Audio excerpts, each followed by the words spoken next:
बिस्मिल्लाहिर्रहमानिर्रहीम। अस्सलाम वालेकुम स्टूडेंट्स, दिस इज़ माचबी, लेक्चरर बॉटनी। आज हम ज़ूलॉजी का फाइलम एनालिडा की क्लास पॉलीचीटा को डिस्कस करने जा रहे हैं। आज हम इसको स्टार्ट करेंगे और इसके कुछ फ़ीचर्स को जो है स्टडी करेंगे। हमने पिछली बार फाइलम एनालिडा को स्टार्ट किया था और उसका एवोल्यूशनरी पर्सपेक्टिव्स के बारे में स्टडी किया था।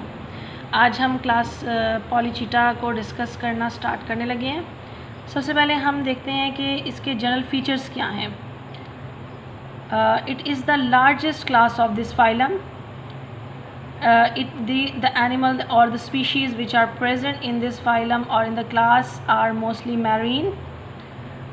They are 5 to 10 centimeter long in their length, and about 5300 species are found in this class. They are adapted to variety of habitat, यानी आपको मैरीन में मिलते हैं, बेड ऑफ द मैरीन के अंदर भी मिल रहे होते हैं और आपको ऑर्गेनिक मैटर के पास भी मिलते हैं और डिफरेंट एरियाज़ के अंदर आपको मिल सकते हैं। They move through peristaltic contraction of the body wall. इनके अंदर इनकी जो मूवमेंट है, इनकी जो लोकोमोशन है वो पेरिस्टॉलिक कॉन्ट्रैक्शन के थ्रू हो रही है, यानी इसके अंदर कुछ मसल्स मौजूद हैं, longitudinal muscles which are antagonistic to each other, और उनकी एंटागोनास्टिक मूवमेंट की मदद से ही इनकी जो है पेरिस्टॉलिक मूवमेंट जो है वो हो रही होती है।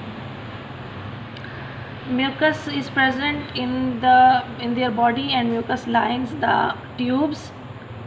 Mucus used for protective tracts and feeding purpose. Here is a slide which show the structure of the polychaeta body parts. आप ये देख सकते हैं कि इसका जो B पार्ट है, that is ये नेरीज़ है। इस नेरीज़ को फिर उन्होंने दिखाया हुआ है, नेरीज़ का जो ये है डॉर्सल एरिया है, इसको उन्होंने फिर बड़ा करके दिखाया है, जिसमें आप देख सकते हैं कि इसमें पैरापोडियम मौजूद है। Parapodium is use in the locomotion. ये इसका माउथ रीजन है। माउथ से थोड़ा सा नीचे जो है प्रोस्टोमियम मौजूद है। प्रोस्टोमियम का जो फर्स्ट सेगमेंट है that is known as peristomium. Mouth में हम देख सकते हैं कि फेरिंक्स मौजूद है, टीथ मौजूद हैं, जॉज हैं और प्रोस्टोमियल टेंटिकल्स हैं, पेरिस्टोमियल टेंटिकल्स हैं, पॉल्प मौजूद है। यहाँ से फिर जो लोकोमोशन में इस्तेमाल हो रही है, जिसको हम पैरापोडियम कहते हैं, इस पैरापोडियम को उन्होंने फिर इनलार्ज करके दिखाया है। ये पैरापोडियम वाला एरिया, यानी सी के अंदर आप पैरापोडियम को देखेंगे। पैरापोडियम के अंदर जो है आप देख सकते हैं कि आपको दिखाया हुआ नोटोपोडियम मौजूद है, सीटा मौजूद है। सीटा जो है पैरापोडियम से प्रोजेक्ट आउट हुए होते हैं इस तरह से। इसके अलावा हम देखते हैं पैरापोडियम के ऊपर ही एक एपिडर्मस मौजूद है, एपिडर्मस के ऊपर क्यूटिकल मौजूद है। इन तमाम चीज़ों को अब हम डिटेल में डिस्कस करने जा रहे हैं। सबसे पहले हम स्टडी करेंगे पैरापोडिया और सीटा को। Parapodia are the lateral extension of the body wall. आपने देखा डायग्राम में बाहर की तरफ निकले हुए हैं। And cartilaginous rods support the parapodia. Numerous setae project from the parapodia. ये भी आपने डायग्राम में देखा कि सीटा जो है पैरापोडिया से निकल रही हैं। एंड सीटा डिग इनटू द सबस्ट्रेट, यानी सीटा का काम ये है कि वो सबस्ट्रेट के ऊपर उसको चिपकाने का काम करते हैं। Setae help in the locomotion. And setae also hold the worm in its burrow tube. Tube के अंदर वर्म मौजूद होते हैं, इसका स्ट्रक्चर ट्यूब लाइक है, उसके अंदर वर्म होता है। तो सीटा जो है उस वर्म को उसकी ट्यूब के अंदर जो है वो रखने की मदद भी कर रहे होते हैं। Prostomium is basically a part which is just beneath the mouth, यानी माउथ से थोड़ा सा नीचे की तरफ होता है। It is a lobe like structure. It projects dorsally and interiorly from the mouth. आप इसको देखेंगे कि डॉर्सली में ये बाहर की तरफ निकला हुआ है और एंटीरियरली भी आप देख सकते हैं कि ये बाहर की तरफ इसके अंदर निकला हुआ होता है। It contains sensory structures, eyes, antennal parts, ये भी आपको जो है डायग्राम के अंदर दिखाया था। सिलिएटेड पिट्स और grooves are also present in the prostomium and they are known as notchal organs. First body segment is known as peristomium। ये भी मैंने आपको जो है वो डायग्राम में दिखाया था। यहाँ से मैं आपको दोबारा दिखा सकती हूँ। ये देखिए प्रोस्टोमियम फर्स्ट सेगमेंट जो है ये प्रोस्टोमियम है। प्रोस्टोमियम का जो पहला सेगमेंट है this is known as peristomium. और प्रोस्टोमियम के अंदर देखिए sensory organs like eyes, palp वगैरह मौजूद हैं। तो यहाँ से हमारे पास जो है पेरिस्टोमियम जो है वो इसका फर्स्ट सेगमेंट कहलाता है। It's around the mouth and bear sensory tentacular और सिराए। तो यहाँ पर हम देखते होते हैं कि जो पेरिस्टोमियम है it's around the mouth and it bears the sensory tentacles. और अगर ये एनस वाली रीजन के पास पेरिस्टोमियम मौजूद है देन इट्स अराउंड द सिराई, इसके पास इट बेयर्स द सिराई। सिराई की भी मैं आपको डायग्राम दिखाती हूँ, आप यहाँ से देख सकते हैं। ये देखें, ये आपको सिराई दिखाए हुए, ये वाला एरिया, ये cirri which is present at the anus. तो सिराई के पास भी पेरिस्टोमियम मौजूद हो सकता है। Now we have epidermis. Epidermis consist of a single layer of columnar cells, इसके पास कोलमनर सेल्स मौजूद हैं and columnar cells secrete the protective non living cuticle, वो उसकी प्रोटेक्शन का काम कर रही है। इसके अलावा एपिडर्मस के पास स्पेशल किस्म के ग्लैंड्स मौजूद होते हैं and these glands secrete luminescent compounds, रोशनी वाले चमकदार कंपाउंड जो इसमें से निकलते हैं, जिसकी वजह से हमें नेरीज़ या फिर पॉलीचीटा के जो मेंबर्स हैं वो जो है वो चमकदार से नज़र आ रहे होते हैं। Now here is locomotion. Locomotion में अगर हम देखें तो they can walk, they can crawl and they can swim, it depends upon the substrate. They contains longitudinal muscles on the both side and these longitudinal muscles act antagonistically with each other. They produce undulatory waves. Parapodium and setae act against the substrate और water. हमने पढ़ा था कि इनमें पैरापोडियम मौजूद होते हैं, सीटा मौजूद होते हैं। ये जो है सीटा जो है वो चिपक जाते हैं सबस्ट्रेट के साथ और सबस्ट्रेट के अगेंस्ट जो है या पानी जिसमें अंदर मूव कर रहे हैं ये उसके अगेंस्ट जो है वो लोकोमोशन कर रही होती हैं। They produce propulsive forces. Burrowing जो पॉलीचीटा हैं they push through sand and mud by contraction of the body wall, यानी कुछ हमारे पास बर्रोइंग पॉलीचीटा भी होती हैं, पॉलीचीट्स होती हैं, उनका वो जो हैं वो फिर सैंड के अंदर जो है वो बर्रोइंग का प्रोसेस करते होते हैं और कॉन्ट्रैक्शन उनकी बॉडी कॉन्ट्रैक्शन वॉल के ज़रिए उनकी लोकोमोशन हो रही है। नाउ वी हैव इंजेक्शन, यानी किस तरह से खाते हैं, किस तरह से चीज़ों को अपनी बॉडी के अंदर लेके जा रहे हैं।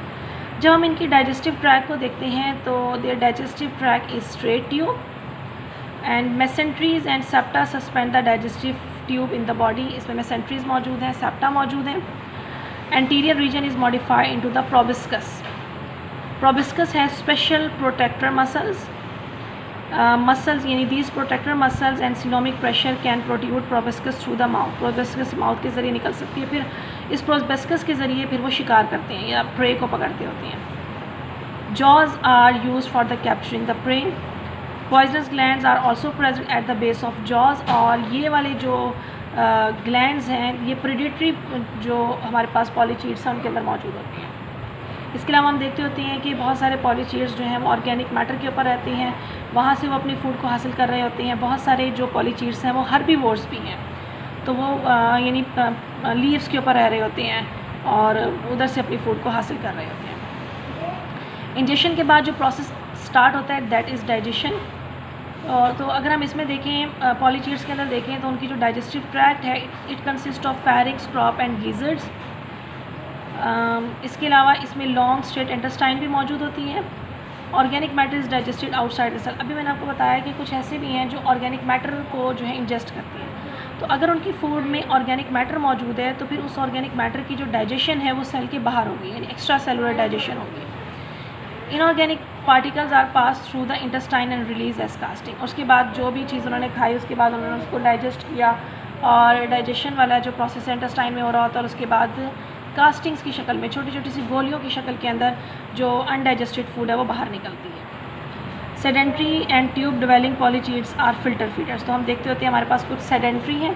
सेडेंट्री का मतलब है कि वो जो है वो जिस सबस्ट्रेट के साथ अटैच हो जाती हैं वहीं पर ठहरे रहती हैं। और कुछ ट्यूब डिवेलिंग हैं, वो जो पॉलीचीट्स हैं वो फिल्टर फीडर्स हैं, यानी पानी के अंदर रह रहे हैं और पानी जो है उनकी बॉडी में एंटर होता है और उस वाटर के अंदर से वो फ़िल्टर करते हैं अपनी फूड को और उसको फिर इंजेस्ट करते हैं। Tube dwellers like fan worms possess radioles and cilia on radioles circulate water in the fans and trap food particles। तो कुछ ऐसे हैं जैसे ट्यूब डिवेलर्स हैं, लाइक हमारे पास फैन वॉर्म्स हैं, उनके अंदर रेडियोल्स मौजूद है और रेडियोल जो फनल शेप होता है, तो उनके अंदर सीलिया मौजूद होते हैं और सीलिया जो वाटर को वो करते हैं, सर्कुलेट करते हैं और उसमें से फूड पार्टिकल्स को ट्रैप करते हैं। इसके अलावा हम देखते हैं कि हमारे पास पॉलीचीट्स के अंदर सॉर्टिंग मैकेनिज़्म पाया जाता है। सॉर्टिंग मैकेनिज़्म क्या करता है, जैसे पार्टिकल्स उनकी बॉडी में जा रहे हैं तो लार्ज पार्टिकल्स को रिजेक्ट कर दिया जाता है और स्मॉल पार्टिकल्स को फिर माउथ की तरफ भेज दिया जाता है for the further processing. Digestion के बाद जो वेस्ट मटेरियल है it is eject out from the body. Some polychaetes live in the tube that open at the both end, यानी कुछ की ट्यूब्स की दोनों एंड्स ओपन होते हैं, जिनके दोनों एंड्स ओपन होती हैं उनमें सर्कुलेटिंग वाटर जो है it carry away the waste. और कुछ हमारे पास पॉलीट्यूब्स ऐसे होते हैं that they leave in the tube that open at one end. इसमें क्या होता है, they must turn around tube to defecate, तो वो अपने वेस्ट को निकालने के लिए ट्यूब को टर्न करते हैं। Use ciliary tract to carry feces to tube opening. Now we have respiration. तो इसमें जो रेस्पायरेशन है उसकी जो रेस्पायरेटरी गैसेज हैं, these gases diffuse through the body wall and parapodia increase the surface area for gas exchange, क्योंकि ये protrude out हुए हैं तो ज़्यादा सरफेस एरिया मिल जाता है गैसेस एक्सचेंज को। इसके अलावा parapodial gills are also present some species and these gills also increase the surface area for the gases exchange. Now the last topic of our lecture that is circulation. इसमें अगर हम देखें तो आपको closed circulatory system मिलता है and oxygen is carried by the respiratory pigment.